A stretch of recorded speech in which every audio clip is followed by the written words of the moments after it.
Oi, tudo bem, galera? Tudo bem com vocês? Eu espero que sim!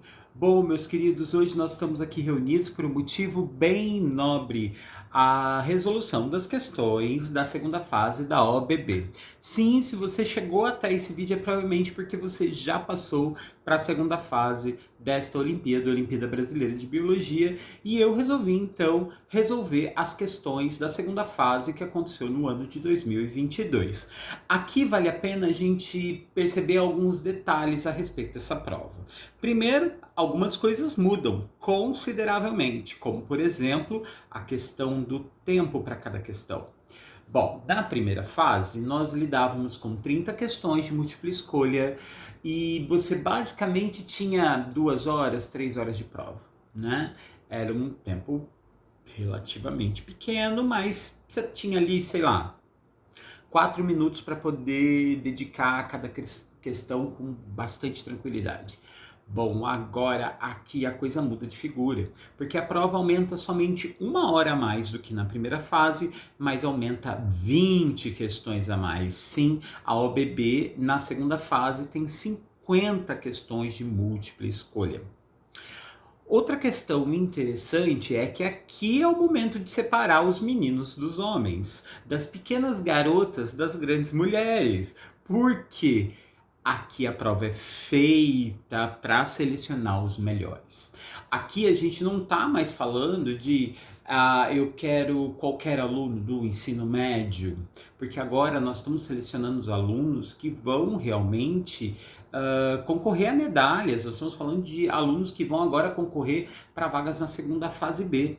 E essa segunda fase A, meus amores, vai vir com questões bem mais pegadas, bem mais difíceis. Vale a pena a gente falar de algumas questões relevantes sobre o fato de que a prova ela já não é tão tematizada assim mais. Por exemplo, ano passado, né, na prova de 2022, a primeira fase ela tinha uma pegada de falar de doenças negligenciadas, de falar de doenças que atacam populações pobres e tudo mais. Na segunda fase, ela deve ter dedicado, sei lá, 2, 3, 4 questões no máximo sobre essa temática. Então, não fiquem aguardando agora em 2003, porque se você está assistindo esse vídeo aqui sobre a resolução da prova de 2022, provavelmente é porque você está em 2023.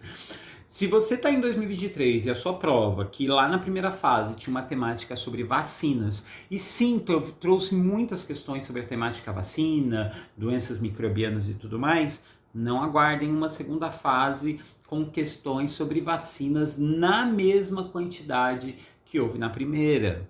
Aqui as questões sobem o nível e elas aumentam a diversidade. Eu acabei não fazendo aquela contabilidade que geralmente eu faço isso para as primeiras fases, onde a gente faz lá uma vista sobre qual foi o tema que mais caiu na prova e tal. Aqui não vale a pena fazer isso porque faz muito poucos anos que a OBB faz a prova com este formato que ela está aplicando esse ano, que é esse formato de 50 questões e tudo mais. Nos anos anteriores, nos anos antes da pandemia, porque teve um ano na pandemia que nem teve segunda fase, se não me engano acho que foi 2020, ou 2019, eu não lembro agora, eu acho que foi 2020, não houve a segunda fase, então assim, antes dela, a prova tinha uma outra estrutura, antes ela tinha um outro raciocínio, teve uma época em que a OBB tinha 100 questões, e aí de repente nós viemos aqui com uma prova com 30, e agora aqui na segunda fase uma prova com 50. Então não vale a pena eu criar assim um paradigma para vocês falando, olha, tal tema cai mais nessa prova. Não vai ser coerente com o meu trabalho e também eu não vou te ajudar. Agora, o que vai fazer muita diferença você estudar obviamente, alunos do segundo e terceiro ano acabam sendo privilegiados para a prova, porque já tiveram mais experiências estudantis com biologia. E aqui a parte mais interessante. A prova ela tem uma pegada voltada para pesquisa científica. Você vai ter muitas questões de resolução de problemas, do tipo assim, foi feito um experimento para saber se tal micróbio tem a proteína tal. Esse tipo de questão, em geral, você não vai ver num vestibular comum. Essa questão de resolução de problemas, desse olhar para a pesquisa científica, é muito especial da OBB e vale para você que é estudante, que está tentando se preparar para essa segunda fase, esse preparo, estudando exercícios que tenham essa preocupação de leitura estatística, de análise de tabela, de interpretação de imagem e tudo mais. Pelo fato dela ter sempre essa pegada de inovação científica, também vai ter muitas questões que você vai ter que fazer uma interpretação crua e simples do texto de apoio ou algo do tipo, porque em geral no ensino médio, dependendo, a gente vai falar da biologia básica, então a gente não vai ter o nível de aprofundamento esperado, mas como eu disse para vocês, essa fase é para ser assim mesmo. Mas vamos lá, vamos parar de enrolação e vamos começar aqui o nosso rolê. Se você chegou aqui, eu sou CG, eu sou biólogo, sou botânico e eu sou professor de biologia que já preparo para a Olimpíada da OBB já faz alguns anos, então essa minha experiência acaba fazendo com que eu tenha um faro para determinados assuntos que caiam com mais frequência. Se você chegou aqui, provavelmente você já deve ter assistido outros vídeos desse canal. Se não, recomendo você conhecer uma playlist específica para a Olimpíada da OBB. Tem vídeos que são chamados de Dicas Olímpicas, onde eu faço ali resolução de alguns exercícios sobre um tema bem específico, e tem também a análise das questões dos anos anteriores, as fases anteriores e tudo mais. Então, bora lá, vamos seguir. Aqui do lado, então, tem um PowerPoint com as questões e a gente comentando sobre elas. Bora lá. Seguindo aqui adiante, vamos começar então a nossa conversa com o início da prova. Como eu disse para vocês, essa prova ela é bem longa, então, meus amores, esse vídeo vai ter que ter mais de uma parte, porque não dá para enfiar 50 questões num vídeo só, principalmente porque provavelmente vai ficar bem maçante a resolução de exercício, né? Então, já aviso que esse vídeo vai ter parte 1, parte 2 e talvez até uma parte 3. Então, bora lá. Bom, típica da questão das OBBs, tipo, tem um textinho de apoio e ali vem algumas questõezinhas. Já aviso, na segunda fase não tem tantos textos de apoio. Tá? A prova ela não tem tanta organização no sentido assim, olha, o começo da prova temos umas questões facinhas e depois vai piorando sistematicamente. Não. Ai, a prova tem ali um bloquinho de questões de botânica, um bloquinho de questões de fisiologia, um bloquinho de questões de genética. Não, elas são misturadas. E é isso que vai fazer com que seu cérebro dê uma bugada, porque vai ter aquele momento que você vai olhar e falar, prova, mas pera lá, isso não era uma questão de genética? Opa, mas ele está pedindo uma coisa de botânica. Vai rolar isso aqui. Bom, vamos lá. O retinoblastoma é um dos principais cânceres pediátricos, né? Formas de tumor pediátrico, dos primeiros cânceres a ser associados com causa hereditária. As células tumorais começam a se multiplicar na retina. Retina é a camada da pele mais profunda do olho, né? A que capta as ondas luminosas e traduzem isso para o cérebro. E um ou dois olhos podem ser acometidos. Um gene foi tão relacionado a essa condição hereditária que acabou recebendo o nome da doença, que é retinoblastoma, que é o gene RB1. Esse gene é um dos mais pesquisados supressores de tumor e sabe-se que possui um papel importantíssimo no ciclo celular. Primeiro, vamos colocar aqui alguns detalhes importantes, né? Esse termo ciclo celular, ele está querendo se referir a um detalhe. Ciclo celular, ele está falando de mitose, né? Ele está falando de células que estão tentando se reproduzir e tudo mais. Então, saiba que nós estamos falando aqui de um tumor, portanto, algo que vai interferir na mitose, tá? Aqui é importante a gente falar que a mitose é um jeito da célula se dividir, né? Dela se multiplicar. Notem que um detalhe importante, sempre cai na prova sobre divisões celulares, coisa que não é comum na primeira fase. Divisão celular é um tema que vem caindo com mais frequência na segunda. E, obviamente, a gente vai falar da genética da divisão celular também. Aqui ele fala que esse gene, ele é específico do retinoblastoma, mas ele também acaba sendo pesquisado como supressor de tumor, ou seja, pode ser pesquisado para outras formas de câncer. Ele é um supressor de tumor, ou seja, ele de alguma forma ele inibe a mitose de acontecer. Tá, então vamos lá. Questão número 1. Escolha a alternativa que argumenta corretamente a favor da seguinte informação.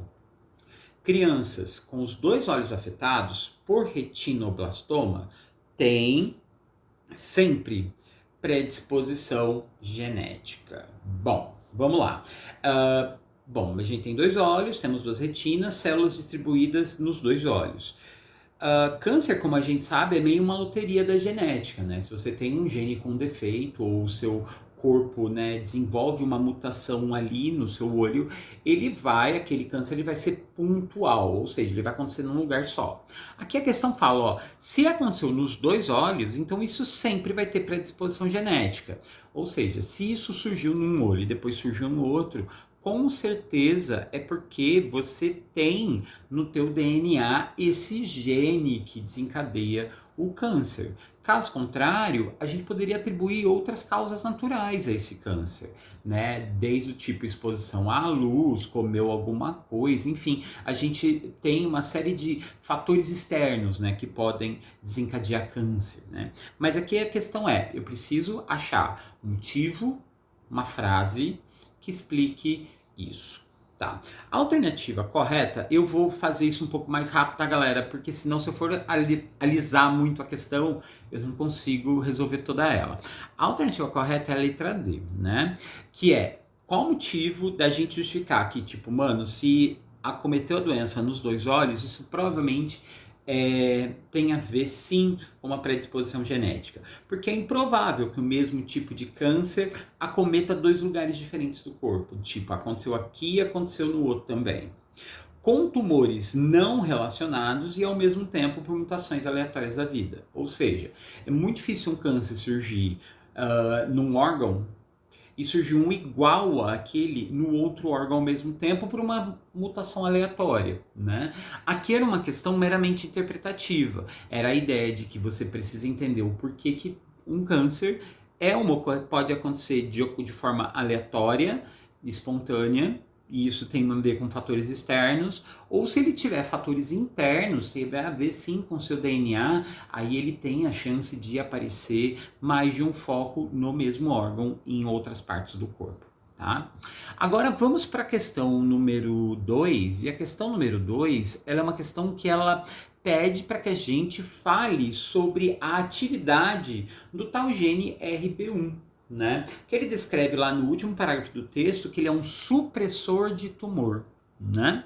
E aí a pergunta é, como assinale a alternativa que melhor descreve a atividade do gene RB1 mutado? Como assim? Bom, o gene RB1, ele é um gene que causa, ele tem a capacidade de suprimir tumores. Por quê? Provavelmente ele fabrica alguma substância que impede a divisão celular de acontecer e essa substância vai acumulando ali e vai criando uma célula diferente. Isso vai acontecer durante a mitose. Já um gene mutado disso, ele não seria capaz de fazer a mesma coisa. Ou seja, ele provavelmente, ao invés de atrasar o ciclo celular, ele acelere o ciclo celular, né? E aí vamos lá, ó. Qual é que melhor que descreve? Bom, a letra A faz com que as células maduras entrem em G0. Bom, aqui vocês estão vendo que nós temos várias questões falando de G0, G1, G2. Fase S tem ali? Não tem, mas é importante dizer que cada uma dessas siglas usadas, G0, G1, G2 e S, né, que são as 4, são 4 pontos que acontecem antes da divisão celular. Antes da célula se dividir, ela vai se preparar para a divisão, ela multiplica o DNA, ela fabrica muita proteína, ela está no processo de preparatório para a divisão celular, e a gente chama isso de intérfase. As fases Gs, né, que recebem essa letra G no nome, se refere à palavra no inglês growth, que significa crescimento. Geralmente tem a ver com a célula aumentar de tamanho e se preparar para a divisão celular. Já a fase S vem de síntese, do inglês também, que quer dizer fabricação. E todas as duas estão ali no preparatório para a próxima divisão celular que a célula vai fazer. As fases de crescimento, elas vão acontecer visivelmente quando a célula estiver se preparando para se multiplicar. E se de alguma forma células maduras entram em G0, né, que seria a primeira fase ali do crescimento, isso faz com que ela pare de crescer. né? As células maduras entrem em G0, elas estabilizam. É muito comum a gente falar de célula em G0, os neurônios fazerem isso, porque são células que geralmente não se multiplicam muito. Então não faz muito sentido. B. Ativam vias que liberam citocromo C mitocondrial para o citoplasma. Citocromo C associado a mitocôndrias, tá? É uma proteína, o citocromo, é uma substância presente na mitocôndria que ele vai participar da cadeia respiratória de elétrons, que é exatamente a última etapa da respiração celular da célula, onde ela tem que produzir energia. Durante esse processo de divisão celular, é claro que a célula vai estar sim gastando muita energia para fabricar as substâncias que são necessárias a ela. Se você tem um gene mutado, isso não vai acontecer. E a letra C, que é a alternativa que me interessava, porque se eu aumento a velocidade com que acontece a G1 e a G2, isso é um aviso de que a célula está passando por um processo de divisão celular atrapalhada, né? Eu estou acelerando o processo que é exatamente o processo preparatório. Então, essa supriria a nossa necessidade, né, para entender a divisão celular. Tá? Percebam que, tanto na questão 1 quanto na questão 2, elas não são óbvias. Isso é típica da segunda fase. É uma questão que envolve um raciocínio que vai além do básico de biologia. Não basta você saber que uma mitose é quando uma célula se multiplica e vira duas. E que uma falha na mitose pode sim desencadear um câncer. Você precisa ter as justificativas para que isso aconteça. Tá? Agora vamos para a próxima, porque a próxima é uma questão de genética. Vamos lá. Aqui na questão 3, a gente tem aqui algumas informações relevantes a respeito desse pai, né? E desta mãe e da possibilidade deles terem um filho com um determinado problema. O que a gente tem aqui, então, em nossas mãos? Nós sabemos que esse pai é portador de um gene, dos dois genes, o pai tem, né, a retinoblastoma, então provavelmente ele tem os dois genes. A mãe, ela porta o gene defeituoso, mas ele não fala da mãe apresentada. Então, provavelmente a mãe é heterozigota. Bom, a pergunta é sobre a possibilidade deles terem um filho, seja homem, seja mulher, portador então desse gene. E aqui nós temos na questão alguns fatores relevantes. Por exemplo, a gente tem que fazer o cruzamento genético disso aqui, e isso obedece às leis de Mendel. Então a gente tem que fazer aqui o pai portador da doença, então aqui ó, azinho, azinho. A mãe, que é heterozigota, azão, azinho. Isso faz então com que a chance dessa criança nascer com gene é de 50%. Tá? Mas não basta só isso. Tipo, eu não poderia pensar somente na possibilidade da criança ser portadora da doença. Eu tenho que pensar também na penetrância desse gene. O que é penetrância? Bom, esse é um conceito associado à genética de populações, que diz que não basta você ter o conhecimento básico de genética, mas saber como que esse gene se manifesta, se distribui de forma aleatória na população. E ele fala que esse gene tem uma penetrância de 90%. Ou seja, ele está te falando que de todas as pessoas que são portadoras da doença, a possibilidade dela realmente passar adiante o gene é de 90%. Então eu tenho que combinar esses 50% do cruzamento real com os 90% de penetrância. Fazendo essa combinação, e a gente sabe, né, que conta a gente não pode levar em conta porcentagem, eu tenho que fazer esta conta pensando na ideia de que eu estou falando de números, né? Então, 50% ele é a representação do decimal 0,50, o 90% a representação decimal do 0,90. Fazendo essa conta, eu gero o 0,45, né? 0,45 é a chance dessa criança apresentar o gene.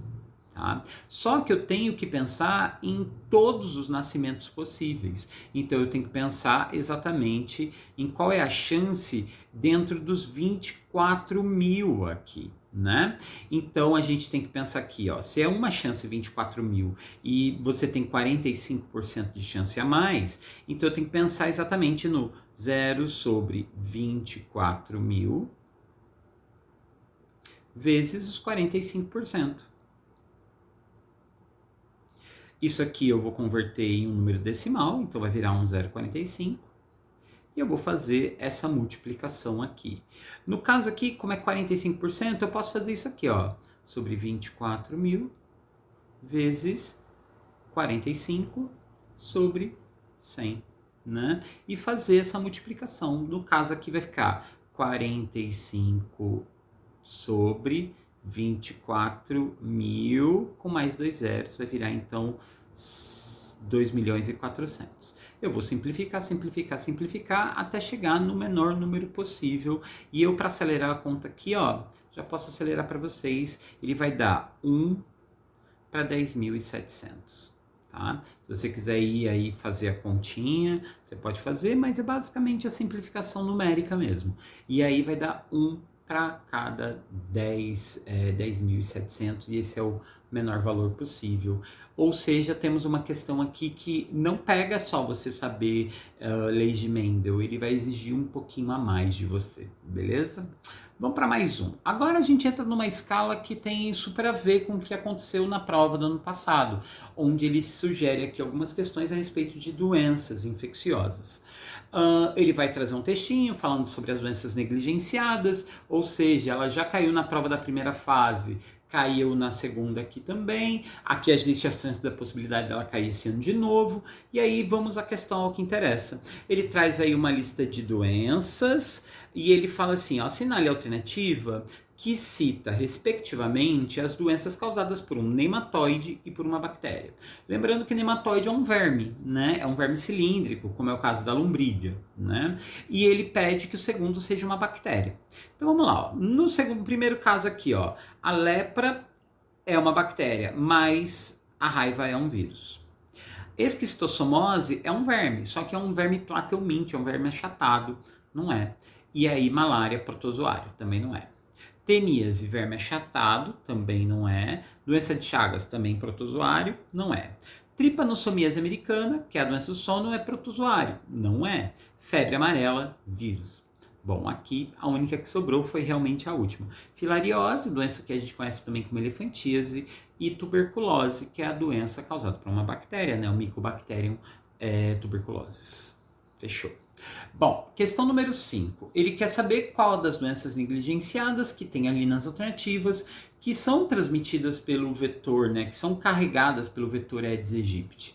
Bom, aqui é facinho, né? A gente tem aí a chikungunya e a zika, além da dengue. Isso aqui é um detalhe importante. Vem acontecendo de uns anos para cá por causa da urgência das doenças que são transmitidas pela picada desse inseto. Elas estão aparecendo com muito fervor nas provas, tanto nas primeiras quanto nas segundas fases. Doenças transmitidas por esses animais e que são causadas por vírus são conhecidas como arboviroses. Então vale a pena estudar arboviroses para uma possível prova que vem adiante. Bom, questão 6. Aqui nós temos uma questão falando de fisiologia, estamos falando de nutrição, estamos falando de vitaminas. Ele está assim, ó, um paciente deu entrada no hospital com cansaço, palidez, a equipe médica desconfiou que pudesse ser um quadro de anemia e rapidamente pediu para que um exame de sangue fosse realizado. Dentre outras anormalidades, detectaram que o paciente estava com dificuldade de metabolizar a vitamina B12. A vitamina B12, galera, é uma vitamina do complexo B que está associado muito à eritropoiese. O que seria isso? A nossa capacidade de fabricar células sanguíneas pela medula óssea. Tá? Ela tem muito a ver com a fabricação dos eritrócitos, das hemácias, tá? Tanto que é muito comum pessoas que são bariatrizadas, que fazem a cirurgia de redução do estômago, elas não terem essa vitamina porque ela precisa ser metabolizada, ela é retirada da carne vermelha e ela é metabolizada a partir da digestão que o estômago faz. E como essas pessoas têm estômago reduzido, em geral elas vão desenvolver problemas associados à vitamina B12, que é o que a gente chama de anemia perniciosa. Tá. Aqui provavelmente está falando de alguém com um problema desse. Aí a pergunta é, sobre a hipótese inicial e a alternativa citada, escolha a alternativa correta. Letra A, deve ser descartado, tipo, não tem a ver anemia com vitamina B12, não, tá? isso está certo, não tem que ser descartado mesmo, não. B, ser descartada. C, deve ser descartada, então seria a D ou a E. Faz sentido, pois a vitamina B12 tem relação com a eritropoiese. Olha aí. Ou faz sentido, porque os leucócitos maturados na presença da vitamina B12. Vitamina B12 não tem a ver com imunidade, tem a ver com sangue, sim, mas com transporte de oxigênio, por isso esse vínculo com a anemia. Tá?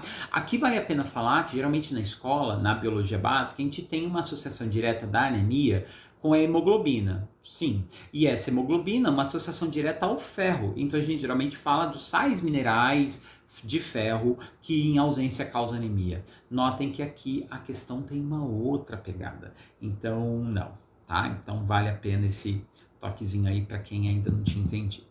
Vamos seguir adiante aqui, vamos fazer essas duas últimas questões nesse vídeo. As outras questões virão num vídeo subsequente, beleza? Bom, tá aqui ainda falando sobre sangue, na questão 7 ele vai falar lá, ó, respostas inflamatórias são respostas do nosso sistema imune a lesões advindas de patógenos, como bactérias e outros parasitas, ou com lesões, né, tipo, me queimei, me cortei e tal, e aí a reação inflamatória acontece. Essas lesões atingem o tecido conjuntivo, né? Geralmente o tecido subcutâneo da pele.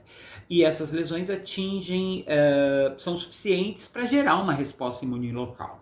Lembrando que a inflamação ela tem ali a trinca, né, de sensações. Ela causa uma febre local, ela deixa vermelho, né, pela perfusão de glóbulos vermelhos que vão para a região, e elas também têm inchaço, têm um edema, por causa desse aumento de células ali da região que vão desencadear a resposta.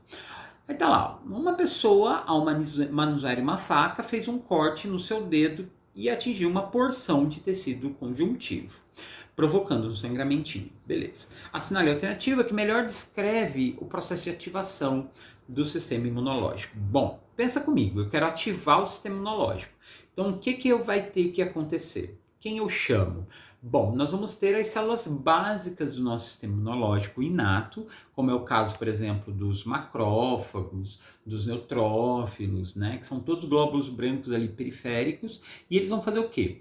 Pegar o possível agente agressor, comê-lo, quebrá-lo, e quando quebra, a gente cria, então, os chamados antígenos, que são pedacinhos do micróbio.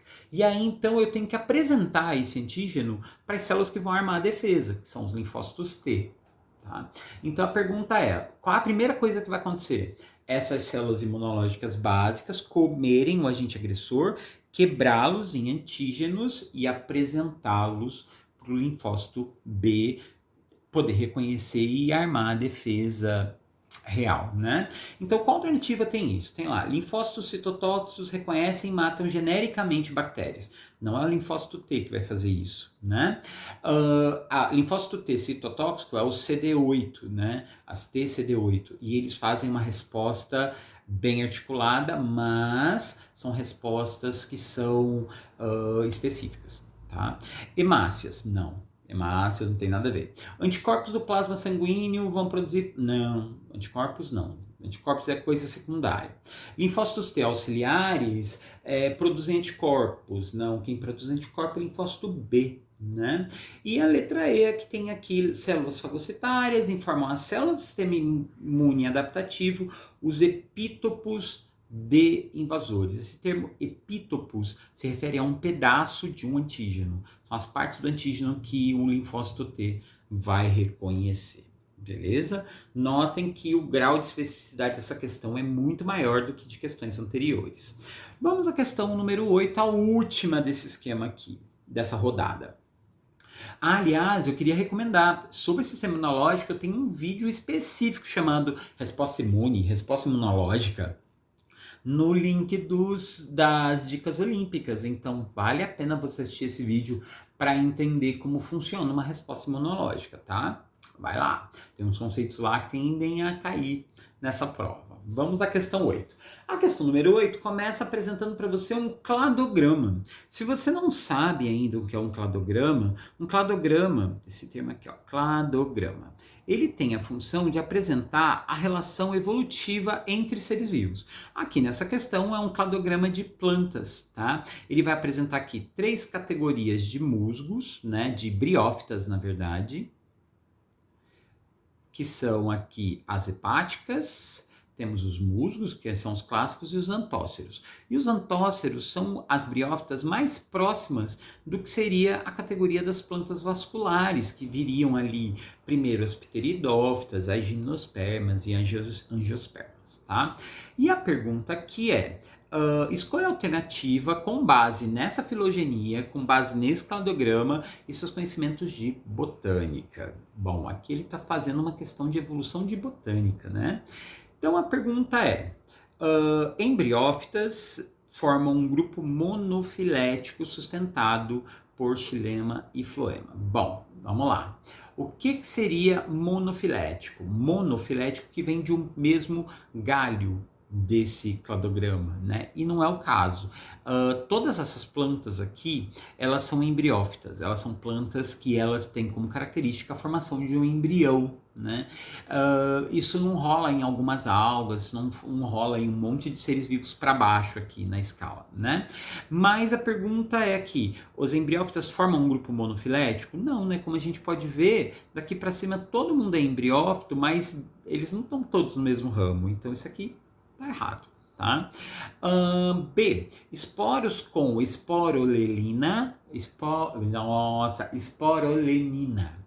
Adoro essas palavras difíceis. Sustentam um grupo monofilético das briófitas. Não, porque o grupo não é monofilético, né? Ele tem aqui vários ramos. E aqui tem uma questão: esporos com esporolelina, ele vai aparecer em todo mundo daqui para cima e não só nas briófitas, né? Plantas aqui vasculares vão ter isso também, no caso das pteridófitas. Letra C. Estômatos estão presentes em todas as ebriófitas. Não, embriófita, estômato está aqui. E a regra é: quando uma característica aparece nessa chave, significa que todo mundo daqui para cima tem e todo mundo daqui para baixo não tem. E estômato tem daqui para cima, mas esse daqui não tem, então esse aqui estaria fora. E a letra D, que é a correta, né? Musgos são um grupo monofilético, então ele é um grupo monofilético, mas os estômatos não são não são informativos que sustentam essa monofilia. Por quê? Esse grupo aqui é monofilético dos musgos, mas para o estômato ser algo que sustentasse essa monofilia, nós teríamos que ter ele colocado aqui, ó, no ramo, para dizer que só eles teriam, né? E como a gente sabe, estômato são aquelas células que existem na folha, geralmente na parte de baixo das folhas, e que são responsáveis pela transpiração, tá? E a última lá, ó, as fanerógamas são sustentadas por um esporófito persistente. Nossa, lá vamos nós. Esporófito é a parte da planta que produz esporos, né? Fanerógamas, plantas que vão produzir sementes. Entre as fanerógamas, nós vamos ter esse grupo dividido em dois: gimnospermas, que seriam as plantas da família dos pinheiros e etc. E nós temos as angiospermas, que são as plantas que produzem fruto. Porém, esporófito já existe como persistente, como uma parte importante da planta, nas samambaias, que é pteridófita, que vem antes, então isso não seria pertinente. Bom, é isso, gente. Eu fico por aqui. Essa foi a resolução do começo da prova da segunda fase de 2022. Eu espero que vocês fiquem para assistir outros vídeos. Daqui a pouco eu estou lançando a continuação desse vídeo. Como vocês podem ver, são 50 questões. Eu parei na questão número 8. Então é isso. Um beijão. Se cuidem. Até. E por favor, deem audiência aí, porque esse professor precisa monetizar esse canal. Beijo. Se cuidem. Tchau.